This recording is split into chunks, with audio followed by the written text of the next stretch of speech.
Leah Klett here with the Christian Post, and I'm so honored to be joined today by New York Times best-selling author Bob Goff. His latest book is a children's book, and it's called Dream Big for Kids. Why did you decide to write this book? And you wrote it with your daughter, which is so incredible. Talk a little bit about the inspiration behind it. Yeah, I think at all times, however, particularly now, a lot of people have lost their hope. They lost their way. They're trying to reboot after all the crazy that's happened for a couple years. That's probably been the case for as long as people have been around. There's probably a lot of crazy around, but there seems to be a whole bunch of it now. And then what'll happen is that people lose their ambition Mhm. because they're just punch drunk from all the crazy that's coming at them. And I want this to be a tap on the shoulder, a reminder about what are your dreams? What are your ambitions? And that's the idea that good parents lean over their children's back and whisper to their in their ear, what do you want? And I think there's something that's beautiful. You even see it in the scriptures, like Jesus at the pool of Bethesda. The guy said, Jesus said, "Do you want to be well?" And the guy said, "Well, everybody keeps getting in the pool before me." And that it doesn't escape me that Jesus asked him a question and he got an excuse.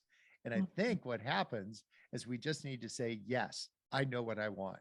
And the hope with writing Dream Big for Kids is that parents and kids will be able to have a honest conversation about what do you want, and they may want to find like fly a rocket powered unicorn, and if that's what they want, I want to hear all about it, like how many rockets and how high. So that would be the beautiful conversations that I hope will come from this. Like you said, we're coming out of a pandemic. There is so much fear, there's so much discouragement. What can we learn from our kids and their big imaginations, their joy that they have? Yeah, I'm thinking when you say that about how all the disciples are trying to get all the kids in a line, and that Jesus says, like, help me, don't help me. He said, let the kids come. And then I can just picture him putting a kid on his knee and to say, I'll tell you the truth. Uh, if you want to have a relationship with me, you got to find that childlike faith again. Um, and so that whole idea of a childlike faith. Now, I know a lot of people who are childish, mostly men, but a childlike faith is the one that Jesus talked about. And what a great way to do that, to sit with your kids and hear about that unicorn that they've been wondering about. And then speak some truth. Don't straighten them out. Do your parenting any way you think you ought to. But um, I would just say, tell me some more about that. What was the next thing you thought of? Like, just ask 1,000 questions and let them know that home is a safe place. Parents are a safe place to ask questions and find lots of love and acceptance. What I hope this will spawn is those kinds of conversations. And no better way than just to say, like, what are you dreaming about and why? And so the way that we organize it was just a bunch of like kind of neat pictures. I hope you ended up in one of these with some text, but then the storyline is carried in the pictures as it goes on to the next one. And we're talking about the Wright brothers or something else. And what I hope this will do for kids is what it would do for me, which is make my mind just buzz. Mhm. And I think it's as much for parents as it is for kids as well, to get back to that more childlike faith, to just wonder, because we stopped wondering about things. And I want to like return to that beautiful place. Well, kind of on that note, how can we as adults, as parents, avoid confusing someone else's dream for the dream that God has for us? Yeah, the idea that you learn all the way through school, I bet, is this, like, keep your eyes on your own paper. Remember that? So, Mhm. what we do sometimes is that we try to finish the work God is doing in someone else. John 17, it says, as Jesus saying, I brought glory and honor to you by finishing the work you gave me to do. So, what I hope for young people is that we'll just say, what is your work? Like, what is it that you want to be when you grow up? What's the beautiful, lasting thing you want to leave? And to say, how can I help you finish that? What's the next courageous step that we can take in that direction? And I think the more that we have these conversations again in safe places, that we set ourselves up for success, when everybody goes through adolescence and they're bouncing off the ceilings. I want them to know home and parents equals safe place to have all kinds of conversations. Yeah. Bob, how do we as parents show ourselves grace when it comes to raising kids? I know it's a scary time to be a parent. It's easy to beat yourself up. How can we be kinder to ourselves? Yes, stop hitting yourself. Like you're going to mess up. If you have two littles at home and one on the way, you've already messed up and you're going to mess up. This is Romans 10. This is Paul. If he was a parent, he'd say, I keep doing what I don't want to do. And I don't do what I don't want to do. That's what he's like saying in the line to pick up the kid at elementary school. He said, like, I, I have a tremendous need for this very conflicted life that I'm living to be brought into some kind of order by Jesus. And so Mhm. once we realize we got a problem, now we got a ball game. We can actually start doing something about it. And this idea of beating yourself up about past failures, I want to learn from those. But I would want you as a parent to say these words: I'm not a pinata. I'm not a pinata. And when I hit myself, this is not candy coming out of me. I'm not a pinata. And so find a strategy that will return you to like that place of love and acceptance. Well, our goal isn't like self improvement. We don't want to be a better version of ourselves. We want to be a more accurate reflection of Jesus and to say those things that we can learn from to make us a more accurate reflection. I'm totally in. Those things are beating ourselves up so we can self improve. I'm not aiming for that. Yeah, that's really good. Now, we do live in an increasingly distracted world, as you know. What are some practical ways that we can avoid these kinds of distractions and really focus on what God has for us? What brings us true joy? Yeah. What you have is however many times you've done a lap around the sun, kids have done fewer laps. You kind of have this beta test going on. Like, what lights you up? What blows your hair back? What is it that makes you jump out of bed? What makes you want to hide under the covers? What bums you out? What totally distracts you? And so, most of life isn't lived at those outer edges of the bell shaped curve.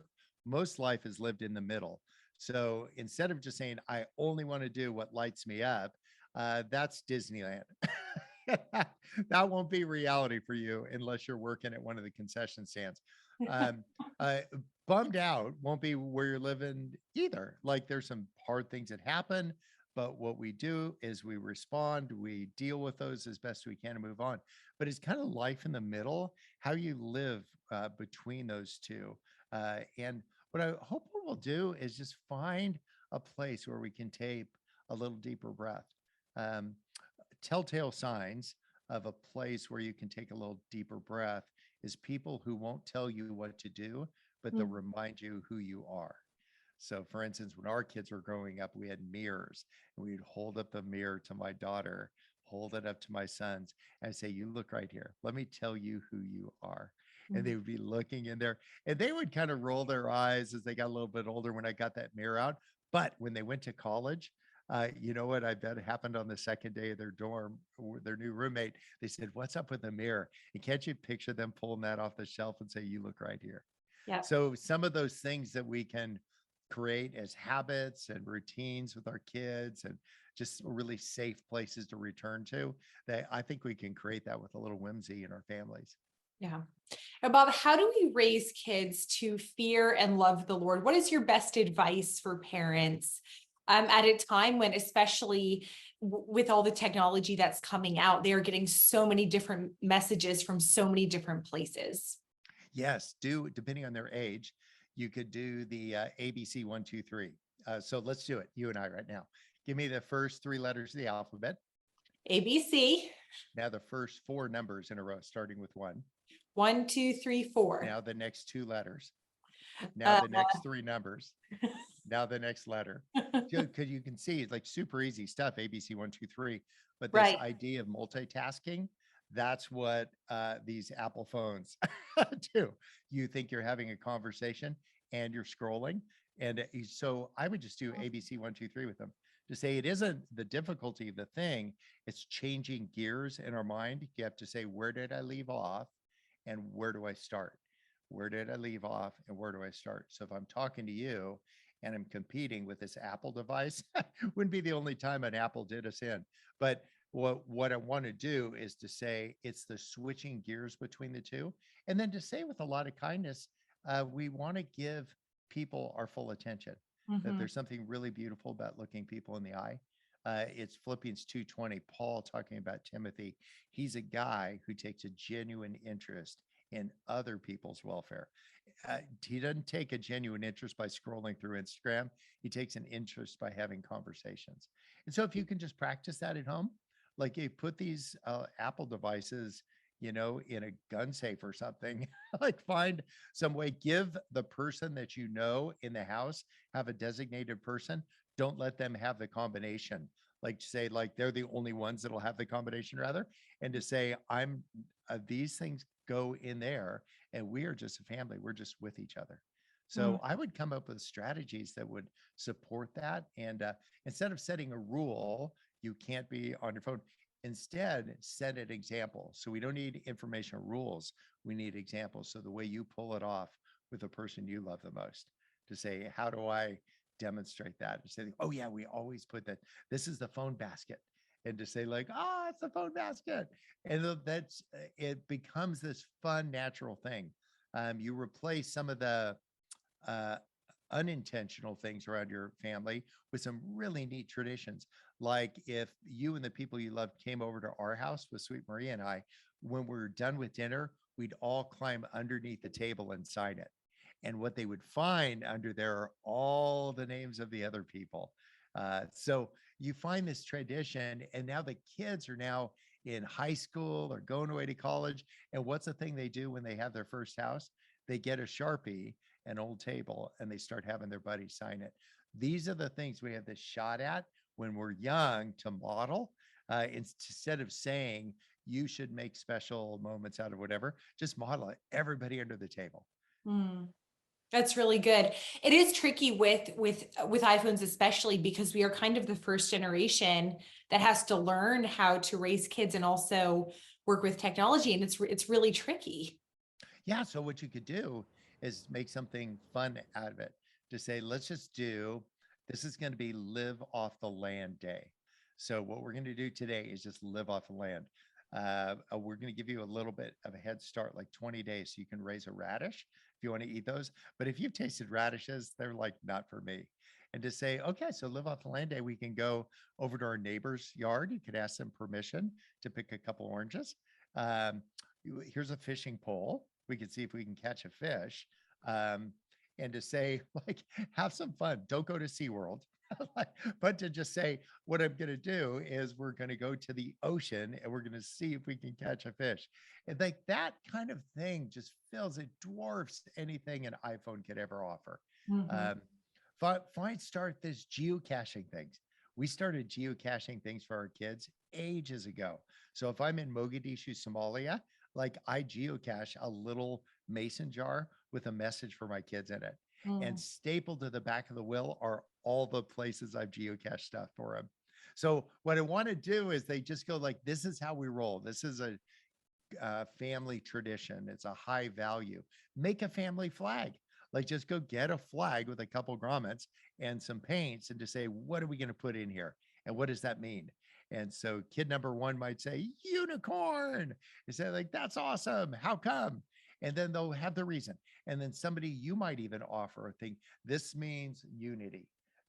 These hands have gotcha, or two hands like holding each other like Jesus holds us. Even if one person lets go, he's still hanging on. I think if you were to have that family flag, I promise you, when we're all dead and gone, that will be in a shadow box somewhere. This is who we are. This is what we're about. And that's straight out of Deuteronomy 6 and 11. When you wake up in the morning, talk about what God's done.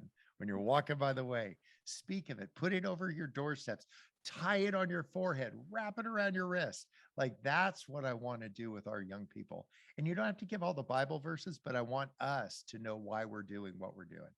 That's fantastic. I bet you are the most fun grandpa out there. And then you can do some experiments even with the kids. Like we live part of the year up in Canada at the end of an inlet. And so when we leave, we don't know if we're leaving for a month or a year or who knows how long it'll be. And before we leave, we put a glass that's frozen with water. We put a penny on top of the glass, and then we put that in the freezer on the bottom, and we leave. And when we come back, if the glass is frozen and the penny's at the bottom, like what happened when you were gone? So what a great thing to talk to your kids about. Like, remember that time you were sick? Let's talk about what happened while you were gone. Remember that time that everybody got sick for a year or two. Like, I wonder what happened when we returned. How have you changed? If the penny's at the bottom of the glass, what's that mean to you? And you find these beautiful metaphors for life, and all of a sudden you've made another family tradition because they will raise their kids and they will leave wherever they leave, and they will have a glass that's frozen with a penny on top because they say it's just what we do. Yeah. And I just think as parents, we could fill the void that boredom sucks itself into with Mhm. all kinds of adventures. And it's not that hard. Yeah. Yeah. It just takes intentionality and being present. Totally. I totally agree. I mean, the fall colors, go press some leaves. I've got some ones that we pressed when the kids were just young. And I don't know why I still keep them, but actually I do know why, because we were really intentional about it. And I Mhm. want to remember like this, we've been around for a long time. This leaf has been around. It's just like things that are just seeped in tradition, even the tradition of reading a story at night to your kids. If your Mhm. kid is 30 and they have a medical problem, they are going to delight in having you sit on the bed like you did when they were growing up and read to them. And they're just going to be, they'll smell the cookies in the oven. I think the things that we do well now will be passed on. So for some people, you had awesome parents that did all these things in your life, and others, you just had amateurs. Like even the awesome parents were amateurs. They just got it a little faster than everybody else did. And so, but if your parents didn't do what you were hoping, then be generation one. Don't say that with militancy, but just say it with resolve. It doesn't make you a victim. It doesn't make you a hero, but it does make you a participant. And I think that when I read the scriptures, it's participation that Jesus is asking us towards. Yeah, that's really good. Now, Bob, one of my favorite quotes of yours is God doesn't compare what he creates. Yeah, I come think on. about that all the time. I want you to talk more about that and why that is so important for us to remember what you mean by that, especially in an age where we're really encouraged to compare each other and not keep our eyes on our own paper. Yeah, I think it comes from a really good place. I can imagine that there were some of our ancestors that were living in a cave somewhere, and one cave was a little higher than the other, and the other one then filled with lava because there was a volcano nearby. And so comparing themselves to them, they said, I'm going to build my next cave a little higher on the hill. So there's a beautiful side to comparison. It informs what we're doing. But then there's a backside, like a backside of every wave. And the backside of waves is to say, I want my life to look like their life. And then you then start taking on attributes that are not yours, that you start taking on behaviors that were not yours, that you're being mimicked from somewhere else. So what I want to do is just to take that deep dive and to say, who is it that God really, really made me, with all of my foibles and picadillos and insecurities and all that? Like, who am I and why do I do what I do? And if we can have an understanding of who God made me, then I can live in amazement at who God made you, but I won't live in judgment of who God made you. Like Hmm. I'll say, wow, that's really a different worldview. And we have several of those, if you've noticed. We have some different worldviews of people about how they interact with each other, how they communicate an idea, how they advocate. And so I just decided I'm not going to be like everybody else. I'm a pretty upbeat guy. I was a trial lawyer for 30 years. I mean, you'd know if we were arguing because I'd be winning, but I just decided to stop being right and I Hmm. wanted to be Jesus. And I thought I could just know the right arguments to lose, which is most of them.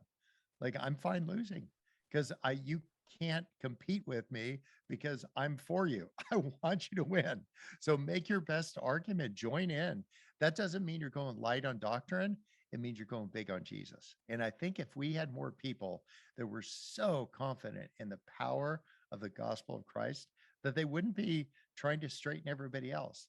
Like the people that have kind of lost their way, helping you find yours, or so they think, to say, like, just delight in if somebody is flat wrong, go back to the scriptures and say, like, yeah, I think I thought it went different. I've just confirmed for myself that I have a different worldview than them. But I don't feel like I need to be Jesus's lawyer because he Mm, doesn't need one and I'm not good enough. yeah, that's fantastic. Now, just one more question, Bob. I know we're almost out of time, but can you give us an update on Love Does? What's going on with that whole organization? Oh my gosh. Yeah. Love Does has been so fun. It started with a book and then it ended up in India and we're still there 25 years later, doing the same stuff we were doing then. And then we went to Uganda and we started a school. I invited every kid, 400,000 kids that weren't in school to our school for free. And you know how many showed up? 9. It's like, yes, we have a soccer team. Well, now there's 1,600 kids and Wow. 100 teachers that are in this massive thing. We have a high school, a junior high school, a primary school, a pre-K thing, and we're talking to another university about taking over the university. I'm not even kidding. That's this week. So we have a school for girls in the northern part of Afghanistan. We've got things going on for women that are having some significant setbacks in the Dominican Republic. We have a school for Palestinian children in Cana in Galilee. Wow. We built a hospital in Iraq and all this, and we've got an orphanage in Nepal. So there's 15 countries that have some things going on. But here's the crazy part about this. The only thing I find in the scriptures about going across an ocean was Paul got shipwrecked and Jonah. Well, you know how that went. Yeah. But I find a ton of stuff about going across the street, Yeah. like doing it right here. So I think some of the things that I think are most in alignment with what the scriptures tell a lawyer when Jesus was saying what's the most important commandment are happening here. So we're in San Quentin. We've got I was there a couple days ago, and it seems like every week or two I'm there. I teach a class there, and none of the students graduate because they're all in. Some guys are. One guy in my class is serving 7 consecutive life terms, not concurrent. He has to actually die 7 times before he's out. So they've had some setbacks. Yet these guys know more about love and friendship Mm. than any dozen people I've met. And so I go not to do a solid for a prisoner. I go to learn. They haven't learned a thing from me, but I learn a ton from them. So that's a little bit about what Love Does is doing, food programs and stuff, and lots of refugee stuff here in the U.S. I thought I had to go to Afghanistan until 10,000 Afghans moved to San Diego. I'm Yeah. like, oh, wow, here they are. Mhm. Well, fantastic, Bob. I'm so excited to get your book for my kids and just so appreciate your ministry and your desire to bring hope and encouragement to people. It's Oh, well, really awesome. great talking to you. Yeah.